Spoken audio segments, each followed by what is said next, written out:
Rafael José Orozco Maestre nació en Becerril, Magdalena, el 24 de marzo de 1954.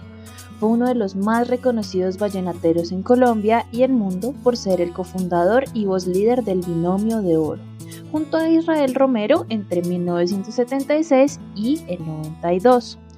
Creció en una familia compuesta por 3 hermanos. Por esta razón, desde pequeño vendía el agua del río Maracas montado en el burro El Ñato. En un principio quería ser acordeonista, pero tenía una voz característica con la que se dedicaba a cantar las famosas rancheras de las películas mexicanas.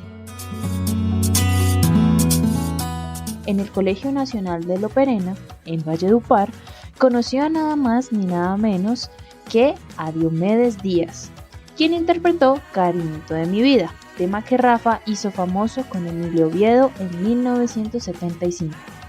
Tras pasar por diversos grupos, Rafa conoció a Israel Romero en un colegio de Manaure, pero solamente afianzaron su relación de amistad durante el cumpleaños de Poncho Zuleta.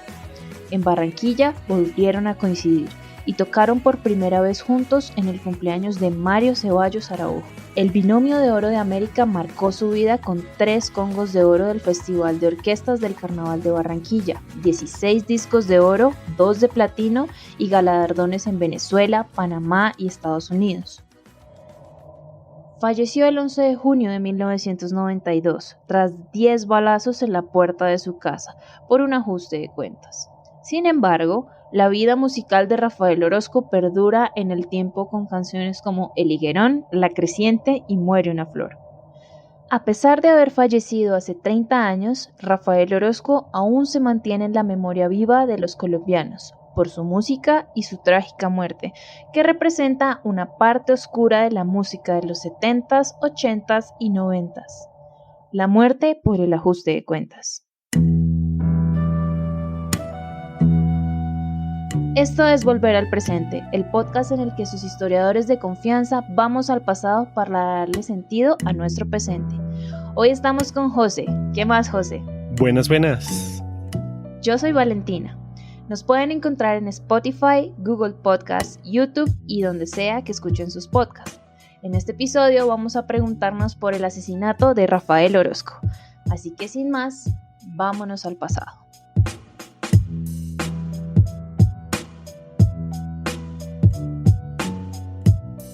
Bueno, José, cuéntanos, ¿quién fue este Rafael Orozco y por qué nos importa su muerte?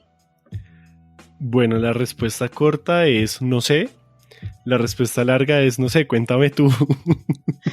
Bueno, pues es que Rafael Orozco era uno de esos personajes que no solo le gustaba a la gente por lo que cantaba, sino por su personalidad. El tipo tenía una personalidad arrolladora y donde iba tenía unos pasos de baile muy particulares. Los pasos prohibidos. Literal, él sacaba sus pasos prohibidos en cada escenario y todo el mundo sabía como ese es Rafael Orozco por la forma en la que baila. Y era súper querido entre la gente porque venía como de esta tradición también como Diomedes Díaz de los juglares, que eran estas personas que en la costa atlántica se dedicaban a recibir mensajes y a llevarlos de lugar en lugar. Entonces, en vez de recibir el correo, recibías al juglar que te contaba el mensaje, la noticia, como que todas estas clases de informaciones que luego lo que hacían era dedicar coplas mientras trabajaban, mientras estaban en el río. Entonces como que toda esta idea poética del asunto se transfirió a estos cantantes como Diomedes Díaz, como Los Zuleta, como Rafael Orozco, y eso hizo que la gente en la costa cambiara como su percepción de la música, porque durante esta época lo que pegaba era como la salsa, sobre todo porque estaba Yoga Arroyo y toda esta gente así súper gigante, el merengue dominicano, el puro chucuchuco de tengo un jardín de rosas, son todas para ti. Ay. Lamentablemente por ser podcast no vamos a poder poner mucha de esta música. También podemos irselas cantando así de a poquitos para que se vayan armando para que se la imaginen.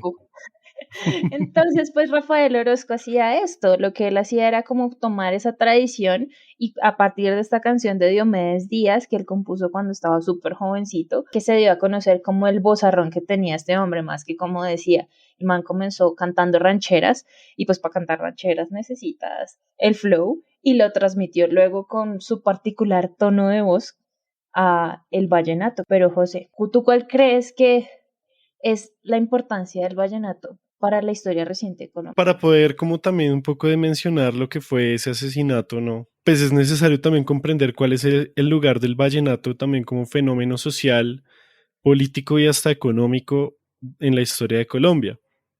Y es que, digamos que el surgimiento del vallenato ya como un género más comercial y no tanto como algo, ay, qué folclórico y qué bonito que tocan por allá en la costa, sino como algo más comercial que se mueve en un mercado de una industria musical, pues surge y crece al mismo tiempo que surge y crece la marihuana y digamos Ujú. la bonanza marimbera de los años 60 y 70 aquí en Colombia.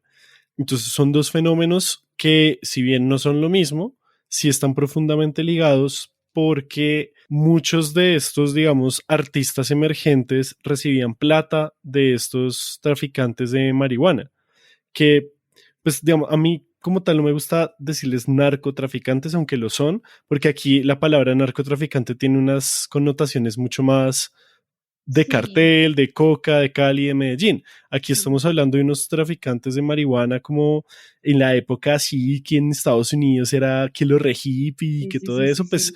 aquí hubo una bonanza de venta y exportación de eso. Sí, es algo súper importante como también pensarnos el contexto de que pues antes no es que existiera una gama muy grande de drogas a las que las personas podían acceder, no es como ahorita que se tiene como todo un arco iris de opciones, sino que la marihuana era ese contexto como de lo hippie y que era el lugar exacto para que se pudiese dar la marihuana en esa época y se pudiese importar y Ujú, exportar y todo el asunto, entonces eso creaba también, o sea, probablemente no una densidad de violencia como lo fue la cocaína y los carteles de Escobar y toda esta people, ujú. pero sí, Sí la sí, hubo. sí la hubo, o sea, y eso es muchas veces como que se pasa por encima, ¿no crees? Sí, y digamos que precisamente porque el narcotráfico después tendría tanto peso en nuestra historia, se deja un poco de lado estos orígenes que tienen una parte muy fuerte en lo que es la costa Caribe, ¿no? Ujú. Son estos jóvenes traficantes los que le abren también un poco el mercado a la música y empiezan a construir como una especie de mitología regional del Caribe, como unos mitos fundacionales o la forma específica de narrar esa historia regional del Caribe en el que se atribuyen unos rasgos culturales y unos rasgos también morales a su población. Y esto es como esos vallenatos de antes que no son tan pop, sino son más un poco folclóricos Folclóricos. que cuentan historias no solamente de amor y desamor, sino pues como historias De de los todo. pueblos, historias también un poco surreales y eso son lo que están contando. También hace parte de una historia en la que también tanto los agentes estatales, es decir, los gobiernos locales y eso, como los agentes también insurgentes, específicamente la guerrilla de las FARC, buscan cooptar como este mercado, no solamente de la marihuana, sino también del vallenato. Y hay una Claro. historia muy interesante de las FARC y su relación con el vallenato, y es que en el Festival de la Leyenda Vallenata de 1985 participó el cantante Julián Conrado, Ujú. que posteriormente sería conocido como el cantante de las FARC. Ahí estaba Rafael, pero Escalona, no Escalona. Orozco, Ujú. y rechazó completamente su participación y su presencia en ese momento en la plaza principal de Valledupar, pero igual el man pudo participar y se sabía que el man era el cantante de las FARC, era un guerrillero. Entonces como que ahí es muy interesante cómo el Caribe juega también en esta historia política, porque esto evidentemente es un hecho político, pero también musical de la historia de Colombia. Me parece Claro. muy, muy interesante eso.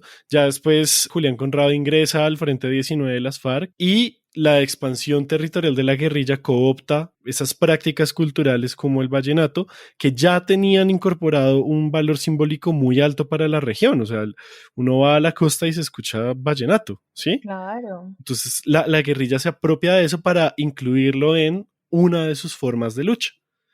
Luego se une otro tipo que se llama Lucas Iguarán, que recibe el apoyo del secretariado de las FARC para poder tener un estudio de grabación y de ahí sale el primer álbum musical de las FARC EP que se llamó Mensaje Fariano y tenía Uy, a este Julián Conrado y a Lucas Iguarán como autores ¿y era de ese solo EP. vallenato? Y era vallenato, sí. Está Bueno, no sé súper si solo chévere. vallenato, pero sé que había vallenato al menos. Sin todo este fenómeno del tráfico de marihuana y de esta mistificación del vallenato, no se hubiera dado como esa apropiación también por parte de la guerrilla y pues hoy en día también por parte de paramilitares, incluso también, ¿no? Sí, porque por ejemplo en el caso de Diomedes, cuando él sale de la cárcel, cuando no se quería, cuando se fugó de la cárcel, que no lo se quería Ah, coger, él decía incluso, y si quieren anotación especial, vean el documental de Diomedes en Netflix, tiene un archivo audiovisual increíble,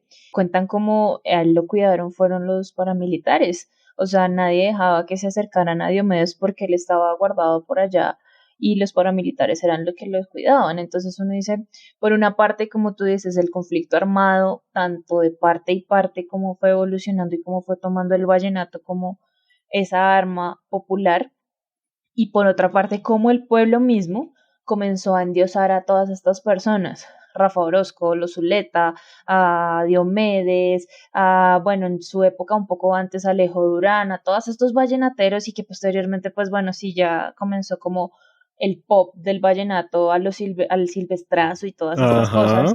Es súper como complicado explicar el fenómeno del vallenato sin la gente.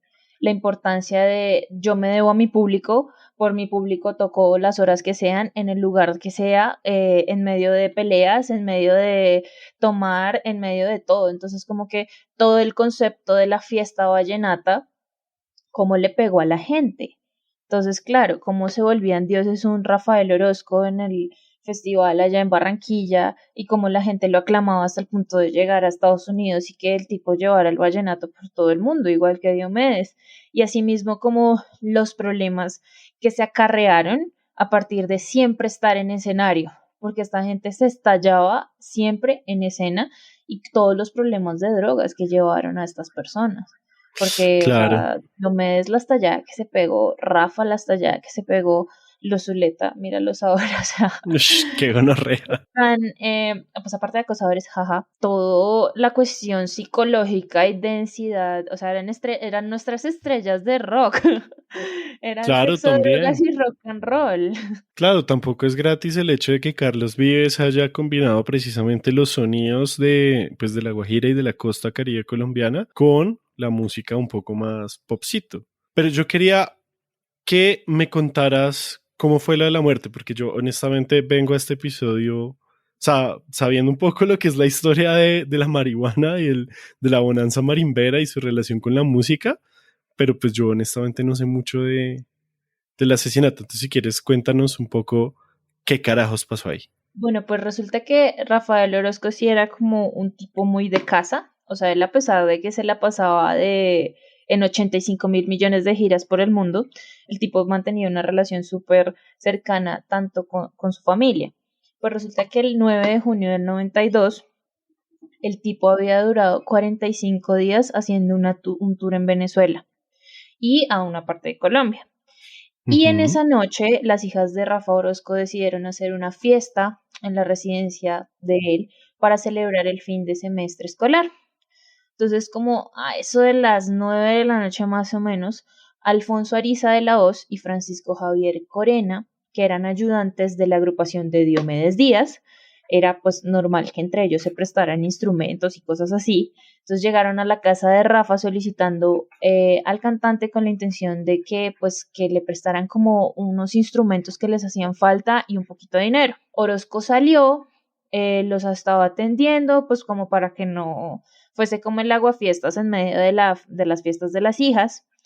Y duraron un ratico ahí hablando y como a las 9:45 llegó un tipo y le disparó a Ujú. Rafael Orozco en 10 tiros. Y de esos 10 tiros le llegaron a él 9. Pero pues fueron 9 que fue como en la cara, en el corazón, en el glúteo, o No, sea, creo que igual, si sean 9 en cualquier lado del cuerpo, creo que más de uno ya es grave, ¿no? sí, pero ahí, por ejemplo, hay gente que sobrevive mágicamente a esos 9 disparos, pero es que este sí fue súper, hiper, mega certero la tiroteada. A él lo alcanzaron a trasladar a la clínica del Caribe, que lo trasladó su esposa, pero llegó sin vida y a las 10 de la noche fue declarado muerto. Eso causó una conmoción increíble porque decían, no fue por narcotráfico, porque fue, que tal y pascual, que hizo el Rafa. Pues en ese momento lo que contaron es que él tenía una relación extramatrimonial con María Angélica Navarro Ogliasti, que posteriormente, dato curioso, fue la esposa de Armando Benedetti. Uy, chisme. Chisme. Entonces dicen que ella también estaba con un ganadero y narcotraficante, José Reinaldo el Nano Fialo Hapcome. Entonces dicen que porque Rafa se metió con ella y ella estaba con el narco ganadero, pues lo mandaron a matar. Y a los 38 años se muere. Claro, o sea, es una historia muy trágica de que irían líos de faldas, pero no es posible comprenderlo sin ver el contexto histórico de la música, de esta música y pues obviamente de Colombia. O sea, pues en este tiempo no alcanzamos a explicar todo el conflicto armado, pero tiene que ver. Sí, es algo muy complicado porque, o sea, plenos años 90, plena guerra de narcotráfico, pleno Escobar, pleno de cartel de Medellín, cartel de Cali, o sea, intrínsecamente todo esto se viene a casos como el de Rafael Orozco, que sí, o sea, pueden haber líos de faldas hay en todos los estratos sociales, en todos los lugares, pero llegar hasta el punto de matar a una persona porque se metió con alguien y que resulta luego eso también como una sospecha de vinculación al narcotráfico de gran escala, es algo muy, muy denso y que nos hace repensar como la importancia de cómo permeó la droga y los carteles y todas estas cuestiones, no solo la cuestión social, sino también personas que solo se dedicaban pues a cantar. ¿Qué más decía Rafael Orozco? Parranda y cantar. Sí, claro. Pero sí, literal, uno puede pensarse como la historia de Colombia en casos así. Es muy denso.